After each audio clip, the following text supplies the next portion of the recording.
Hiya folks, so in this video we're going to have a look at continuity and how we develop that within our squads, wherever your club or squad might be. So we're going to have a look at the pre-season game against Edinburgh Accies that we played just at the weekend there. This is about a 5-minute clip here that we keep the ball very well, we apply pressure and really, it's everything we've been looking at over pre-season. So I'll give a bit about how we want to play and clarity around how we want to play. So we want to try and play off first receiver all the time. We want to try and create 3-second rucks. We want to try and have first receiver with 3 options from the pass. We're really trying to react to defences overfolding, so that might mean because we play off first receiver, we play that a little bit wider, and that means defences fold a little bit quicker to get round, and then maybe we'll overfold, leaving the blind side open. So we're really trying to open up both sides of the field to attack and encourage our players to play at the line. So you've seen here that our first receiver, he's going to the line pretty well. Our forwards, a lot of them are tipping. And you'll see here that there doesn't really seem to be any noticeable formation that we're playing. So last year our anchor was 1-3-3-1. So the 1 refers to a wide number 8. Could be the 1 here. We'll have a 3. So if it's been a scrum, usually our front row will stay, and we'll have another 3 go to play off the touchline with open side hitting the wide ruck. So that would just refer to the forwards there. Here we're really trying to encourage our forwards especially to not worry and don't get scared if you float out of a 1, a 2, a 4. So we're giving them ammunition to just tell first receiver, right, we're in a 1 here, I'm gonna go hard with an option out the back, who usually be a back. Or if we're in a 2, we'll think about, right, let's stack it, let's snake it, and I can go over stacks and snakes in another video if you want to come and have a go. But in the simplest form, a snake is just a dummy scissors with a pop and a release player rolling out the back. So we're really trying to speed the game up here. We're trying to make the defence make a lot of tackles.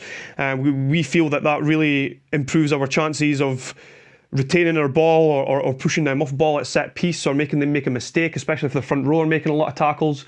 As quite a lightweight team, we understand that we need to play really quickly. But again, getting that clarity is pretty important. We do have a structure, a framework, but like I said, last year we went chasing a 1-3-3-1, and often we would get in a 2. Guys would go, that was your ruck, or why wasn't I here? You were supposed to be there. And we're really trying to get our players to understand that doesn't matter. We need to be comfortable in chaos. Structure is pretty predictable. But again, structure creates unstructure. So if we know what we're doing and we play with real clarity around floating between a 1-3-3-1, a 2-4-2, a 1-3-2-2, a 2-2-2-2, then we're going to have a really good opportunity of breaking down defences, of being unpredictable, and giving ourselves the best opportunity to go forward. So within continuity is go forward plus support. So go forward plus support equals continuity. I wouldn't get too caught up on the principles of play. If we need to try and move the ball towards the goal, and if there's space in front of us, we take away that space. In this, I won't call it a phase of play, but in this possession that we've had, we've applied quite a lot of pressure. We've passed the ball well over 100 times. We've had 4 different players pass from the base of the ruck. We've had 10 different players at first receiver, and we see there again one of our props taking the ball at the line,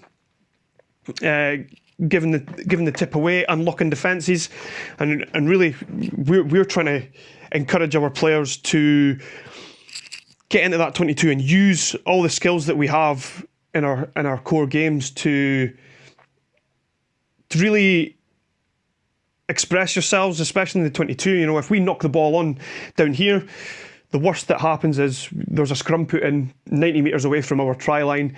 The likelihood is they're going to kick the ball back to us. If it goes out, we get a set piece, we restart again. So, you know, the risk reward, and I think the reward is much bigger than the risk, especially up here. But you'll notice that quite a lot there are a lot of mistakes here. Not necessarily handling mistakes. I think our skills are pretty good, but things don't go to plan. Our 9 gets taken away. We have people where traditionally they shouldn't be. You know, we have a hooker there out in the wing. Dane Coles, yes, but Kev Brown most certainly isn't Dane Coles. But we keep the ball for 6 minutes. And yes, there's a few scrums within there, but we're applying that pressure. We're keeping the ball away, and you know, and how we develop that. You know, we play a game called Grenade Touch quite a lot, and it's a great way of taking the contact out in the environment and really putting the emphasis on winning the race. So we're trying to win every race around the pitch. So in Grenade Touch, we have a touch. The ball carrier will go down. They'll roll.